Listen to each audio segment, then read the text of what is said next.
All right, we're back again. I want to thank you all first for jumping in for another fantastic, awesome discussion. So, we're going to get into what we are going to bring up to talk about today. This is an easy one. This is a big one. They're all big ones, but I like this one because this is a passion about one for me. Our education system, our United States education system. Where do we stand? Where do we at? Where is it going? Where is it had been going?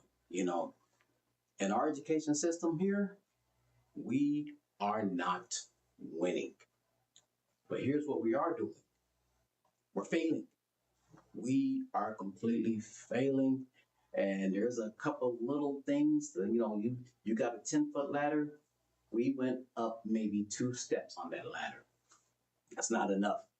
Not when it comes to the smaller ones, the middle ones, and even the teens, because we can't keep falling off the ladder here. I hate to see this because our dropout rate here is just, I live in Nevada. So it's going deeper and deeper because more kids failing and dropping out of school. So why is that? Now, there's a whole bunch of reasons, but a lot of it, I can say, we can start with some of this. The home. What's happening in our homes? There used to be the mom and then the dad. And then there's a couple brothers and then there's some sisters. Oh yeah, uncle, auntie, grandma, all kind of lived around the area, lived around the corner. Somebody was always there to help the child with homework, make sure he was home, being in at the right time. Now we switch to today. What's happening today? One parent, not saying one parent can't do it, so don't hate on me, but you can't say it's not more difficult because now you got one in the home, one adult monitoring. That adult has to work sometime. So if they're working during the day, is the kid going to school? Who's watching them? Who knows? You're in a place where there's nobody else around, no family. So now, are they going to school? Are they cutting? Are they ditching? I mean, come on, let's go here. And then on top of that, you're trying to do everything. So what happens if you got to work at night? Male or female, doesn't matter. You got to go sometime. So at night, what are they doing? Are they out on the streets?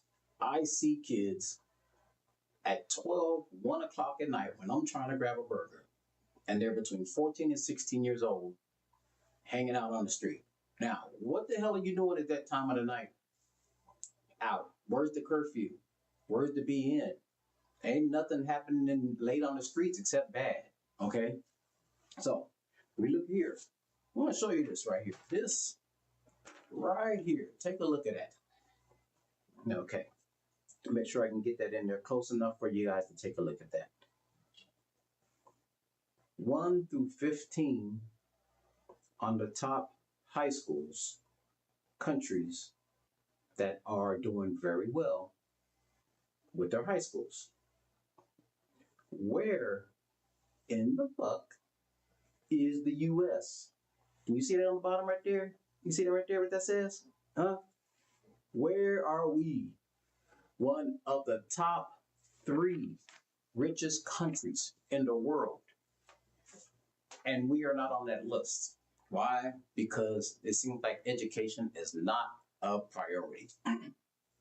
Bullshit. I don't like that. I don't like to see our kids failing. I was a teacher here for 2 years. So I loved being around the kids, but I see where they were at. Why are you in a certain grade level and you can barely speak or can't read or man, it's mind-boggling. I hate to see that. So what do? Here's some things we can change with this system. For one, history. Do I give a shit about the Gettysburg Address and Christopher Columbus and all that bullshit in the history, which ain't gonna take me nowhere when I get out of school? That's not gonna do nothing for me. Okay, unless I'm some history buff or history major, that's gonna, that's my background. That's what I want to, I want to learn. when I get into college and I want to teach that, that's fine. But for a lot of the people in school, that's not happening. So get rid of some of that bullshit with the history that's not going to take us anywhere. And now let's move something else in its place. So here's what we can do. Mm, Lost my train of thought. Oh, here's what we can do. Finances.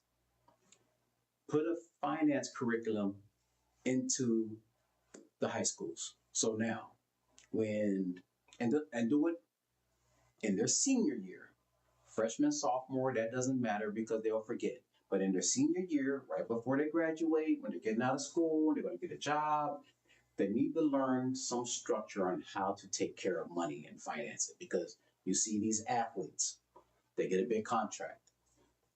And now, what are they doing? They're blowing it on bling, they're blowing it on cars, they're blowing it on money, they're blowing it on clothes, they're blowing it on females, because they've never been taught how to, okay, here's a sum of money, here's what you do with it, keep loading for yourself, put it here so it'll grow, do some things like that. That's not enough. We need to make this an automatic curriculum with these young people getting out of high school. Okay. The second thing I would say,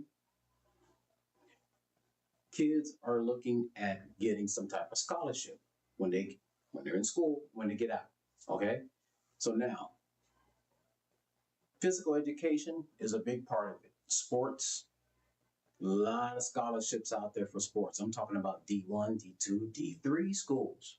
Okay? We're even talking about uh, your smaller end schools.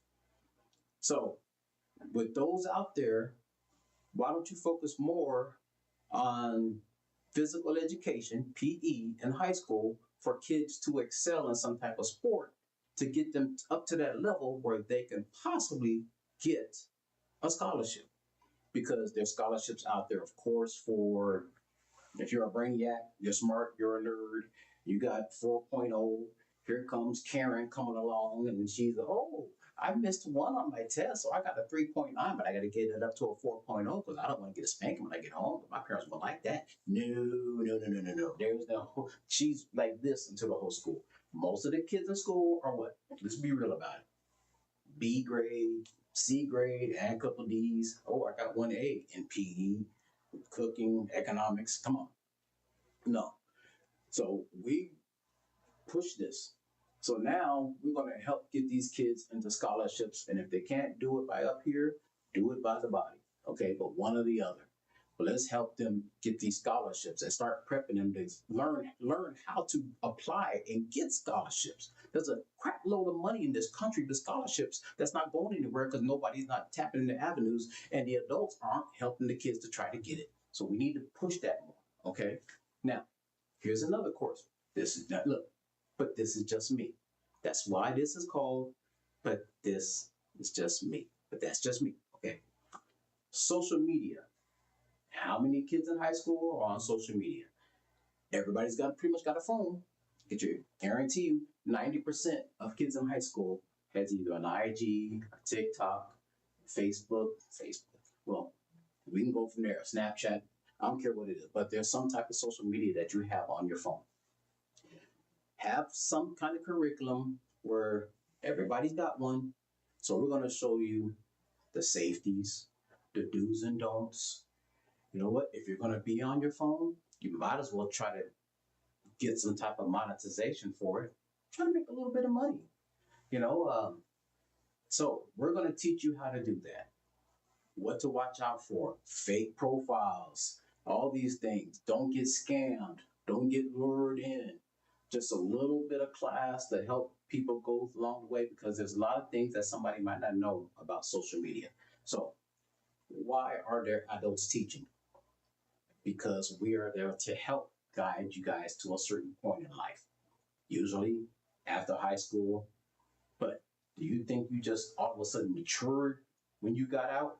No, it doesn't happen that way. There's not an age where, oh, I'm 19, now I'm mature. No, you're still not. Come on, the brain doesn't fully develop until you're around 26 to 28 years old. So you got a long way to go. Okay.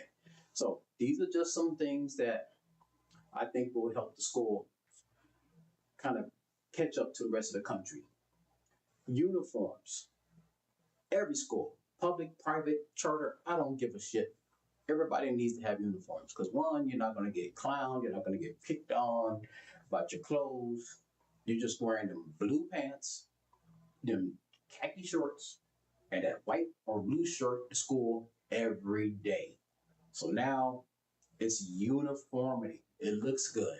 Instead of sagging, instead of boobs hanging, instead of lipstick, uniformity. It's not a place of social setting, it's a place of education. So try to keep it that way. All right. Don't the kids are running the schools almost now. So those are some things that I think can help get the school system back on track. But remember, this is just all for discussion. This is for what you think. You might have some better ideas than me. Okay. But that's just me.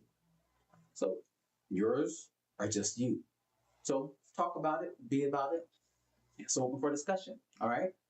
Thanks for jumping in. I appreciate you. We will catch you next week, Friday, about the same time, usually about 3 o'clock. That's what I jump on. So catch me around that time. In the meantime, if you got a good heart in here, give it to somebody, share it, make somebody's day. You'd be surprised on what that little bit does to somebody. Okay, somebody may need it. You just don't know it until you say it. All right. Keep this clean, keep this sane, keep this straight. Don't let it get poisoned. There's a lot of social media and other stuff out there that can poison this. You know what I'm talking about. You know what I'm talking about. You know what I'm talking about. You know what I'm talking about. Try to stay away from it because it's just gonna fuck you up in here. So try to keep this straight as you can. All right. Till then, I appreciate you. We'll see you next week. After that, God bless everybody out there. Till then, have a great, fantastic day and weekend.